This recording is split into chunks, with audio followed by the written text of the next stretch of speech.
कभी भूख से तड़पाया, कभी टॉयलेट साफ करवाया, तो कभी अंधेरे में तड़पाया।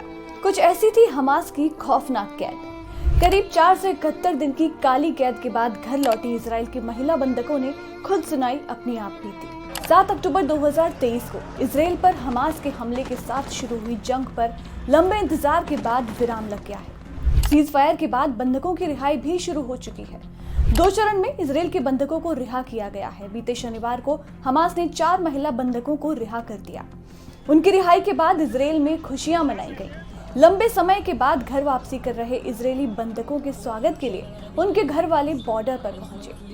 अपनों की घर वापसी पर बंधकों के परिजन खुशी से झूम उठे। उनकी घर वापसी तो हो गई, मगर हमास की कैद में उनका जो वक्त था वो कैसा बीता, किन हालातों में वो वहां पर रहे, इस कैद के दौरान उन पर क्या क्या जुल्म ढाए गए। इजरायली महिला बंधकों ने घर लौटकर अपनी दर्द भरी दास्तां को सुनाया है कि किन हालातों में उनको वहां से गुजरना पड़ा।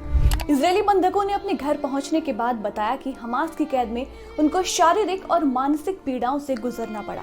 उन्होंने बताया कि कई बार लंबे समय तक उनको भूखा रखा जाता था, उनको कुछ खाने पीने को नहीं दिया जाता था, जिससे उनकी हालत बिगड़ जाती थी। किडनैपर्स उनको हमास की सुरंगों के बीच ले जाया करते थे और महीनों तक उनको अनहेल्दी कंडीशंस में रखा जाता था। उनको टॉयलेट और मेडिकल जैसी बेसिक सुविधाएं भी नहीं दी जाती थी और अक्सर उनको नहाने भी नहीं दिया जाता था। कुछ बंधकों को लंबे समय तक अंधेरे में भी रखा जाता था।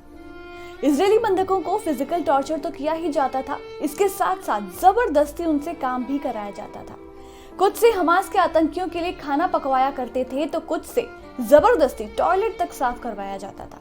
कभी कभी ये क्रूरता इतनी बढ़ जाती थी कि इतने अत्याचारों के बावजूद इन बंधकों को रोने भी नहीं दिया जाता था। इस अमानवीय व्यवहार के चलते ये डिप्रेशन में रहने लगी। इस कैद में घुट रही इन बंधकों की हिम्मत टूट रही थी, लेकिन वहीं कुछ ऐसा भी हुआ जिसने इनकी उम्मीद को जिंदा रखा। इनमें से एक महिला को जन्मदिन के दिन उसके परिवार वालों ने रेडियो पर शुभकामनाएं दी, जिसे सुनकर फिर से उसका हौसला बढ़ा। वहीं कुछ बंधकों को हमास लड़ाकों के बच्चों के साथ रखा गया, जहां उन्होंने बच्चों के साथ खेल कूद कर अपना समय बिताया। इसके साथ ही इस दौरान उन्होंने अरबी भाषा भी सीखी।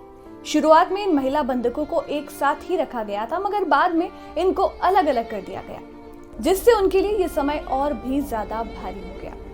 इतनी लंबी हमास की कैद में उन पर शारीरिक और मानसिक रूप से बहुत बुरा असर डाला है। हमास की कैद उनके लिए किसी काल से कम नहीं गुजरी। अपनों से दूर एक ऐसी जगह जहां हर वक्त जान पर खतरा मंडरा रहा हो, जहां आपको पता है कि सामने दुश्मन है और आप पूरी तरह से निहत्थे हैं, जहां ना सलामती की उम्मीद है और ना ही बचकर भागने। ऐसे में इतना लंबा समय गुजारना मुमकिन था तो सिर्फ उम्मीद के सहारे। उम्मीद की एक दिन फिर से आजादी का सूरज देखने को मिलेगा। उम्मीद की फिर एक बार आजाद हवा में सांस लेना नसीब होगा। ये उम्मीद की फिर एक बार अपनों से मुलाकात होगी, और उनकी जिंदगी में ये दिन आया भी। इजराइल और गाजा के बीच युद्ध विराम तय हुआ और हमास ने बंधकों को रिहा कर दिया, जिसके बाद अपने घर लौटे इन बंधकों ने खुद पर हुए इस अत्याचार का दौर बयां किया है।